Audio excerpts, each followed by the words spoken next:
Villa Park versus Leicester City. Easy for Villa, right? No. How do you can buy, but keep your shirt on, man. It's too late.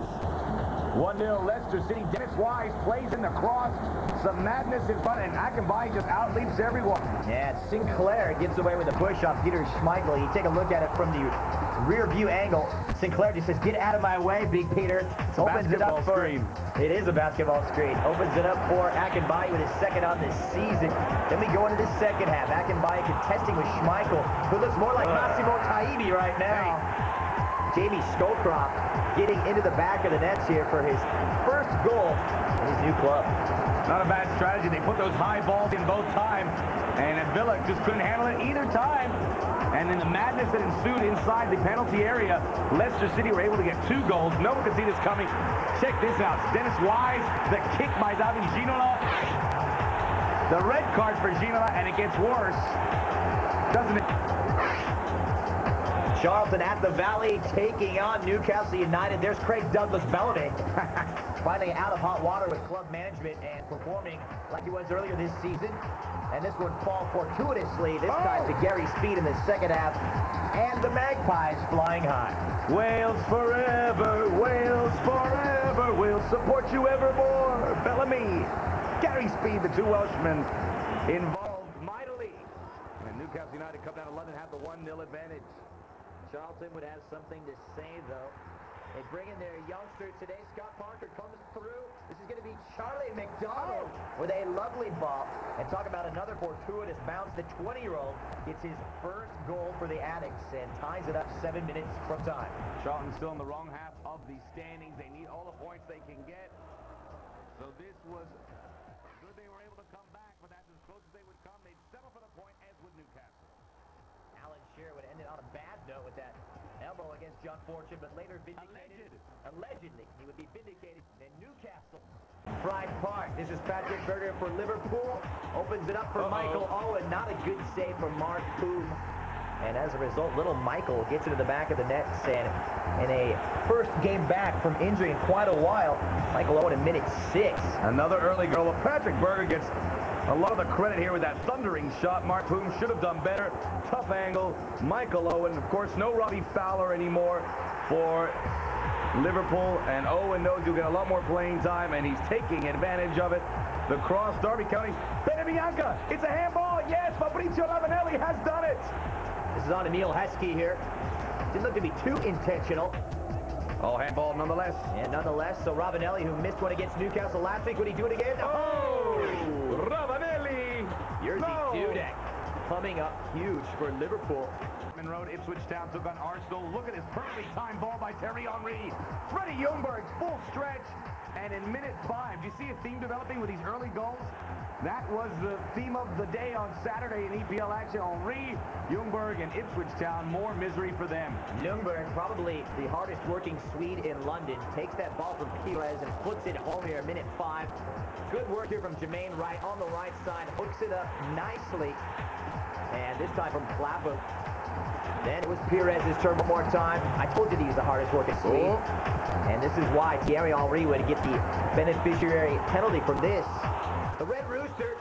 And Henry with all the glory here. Minute 56. Arsenal cruising. A little leapfrog from Kanu. Ipswich Town, they're starting to put it together. They haven't won a match since round 2 in August. I'm predicting they win next week. You heard it here. To Old Trafford. Here's Ruth Van Nistelrooy taking one from Andy Cole. Carlo Cudicini shutting things down effectively. Yeah, this is not the fortress it once was, Old Trafford. And Exhibit A, Jimmy Floyd, Hasselbank, Mario Melchiot. 1-0 for the visitors early on. This in minute 6. And Manchester United, who have had a horrible few weeks, it's not getting better. No, but it was a good day for the Dutchman, and Hasselbank hooking up with his international teammate Melchiot, who beats everyone this one, including Wes Brown. Juan Sebastian uncharacteristically gives it away. Hasselbank finds it up to Eidur Gudjolfsson. Hasselbank's going to get this back. We move into the second half. Look at this strike. Lovely, and the Dutchman had given Chelsea a 2-0 advantage in Manchester. Again at that angle, you have to question Bartez's goalkeeping, but Veron, the man who's feeling sick right now, he gets gave the ball away in the midfield to Hasselbank. Found Gudjonsson. Gudjonsson says, I know who I have to go to. And the thumping 2-0. Well, Gudjonsson must be repaid for his generosity. He streaks through, and the Icelandic international can finish with the best of it. In minute 86, Gudjonsson and company finish off United, now their 5th loss in league play. Scoreless in 6 of their first 14 EPL games. This will be the match of the week, Chris. At White Hart Lane, Tottenham Hotspur versus Bolton. How about Michael Ricketts in the opening minute after Spurs were getting all the possession, all the offensive categories they would dominate. Ricketts loses. Leslie King goes to the near post, 1-0. Good result for Bolton here. That guy does not stop scoring. Then a lovely header and almost getting it off the woodwork. Eventually it falling. Gustavo Poyet, Uruguayan, leveling things. It's 1-1, but this would be a strange match going back and forth. Ferdinand, who just came into the match, made huge impacts. He gets involved there, sets the goal up for Poyet. Then a couple minutes later, actually a minute later, it's Les Ferdinand, and it's quickly Spurs 2-1. Glenn Hoddle, the master stroke to bring him in. This is beautiful football here. Look at the one touch. Over, they ping it around and put it home at the far post. Spurs on top. We go into the second half now, and Bolton rising to the occasion. This time they cut the angle. Go to Williams. The former Ranger, Ron Wallace. 2-2, and nobody expected Wanderers to come back from this, but they really did strong. Dean Richards, non-committal effort, 2-2. But in minute 86, the two best offensive players on Spurs, Ziga to Sheringham. Far post, he beats the Bolton keeper, and the final score coming from behind at one point, 3-2 in a shootout.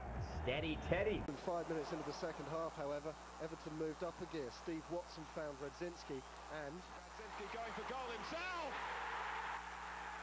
The Canadians' finish was a crisp one, but Southampton may ask questions of their defenders as Everton broke at speed. A quarter hour later, Thomas Gravesen set off and set up Radzinski, but Paul Jones wasn't going to make the same mistake twice.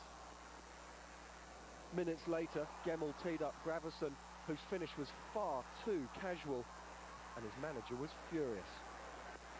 But at the other end, the Dane made amends skillfully and acrobatically, keeping Svensson's header out.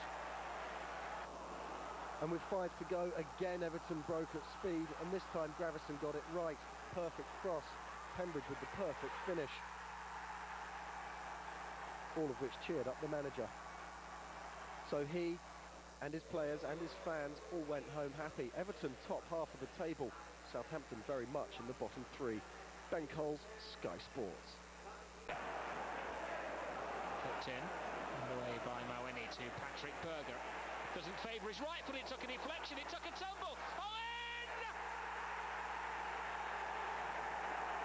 Well, that's maybe why Liverpool don't so badly need Robbie Fowler, because Michael Owen is in electrifying goal-scoring form.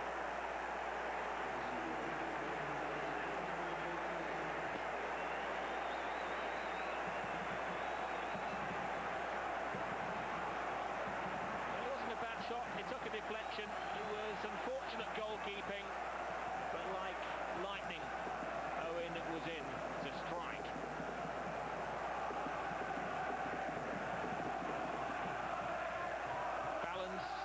Poise, touch, goal, 15th of the season.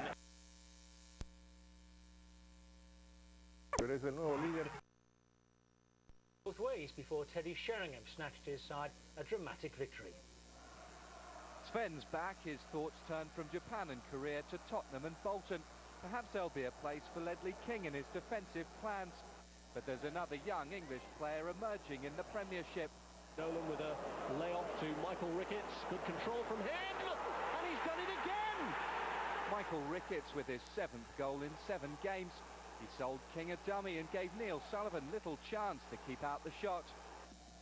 Tottenham did get the chance to strike back straight away. Christian Ziga's free kick was brilliantly saved by Jussi Jääskeläinen. Gus Poyet and Teddy Sheringham then combined well, but again the Bolton keeper was up to the task. At half-time, Tottenham brought on Les Ferdinand. His impact was emphatic. A header hit the post.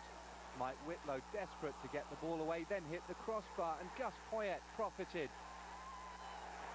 Ferdinand the provider. Within 2 minutes he'd scored one himself to give Tottenham the lead.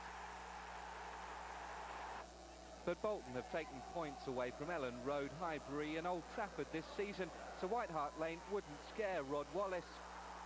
In fact, it was Neil Sullivan who had the shocker as Bolton drew level. They could even have been in front. Dean Holdsworth worked himself into acres of space, but his shot was blocked by Dean Richards. Richards the match saver, but it was Teddy Sheringham who proved the match winner. Ziegers whipped in cross, expertly redirected. Bolton were finally beaten. Tottenham climbed to 5th after a hugely entertaining match. James Munro, Sky Sports.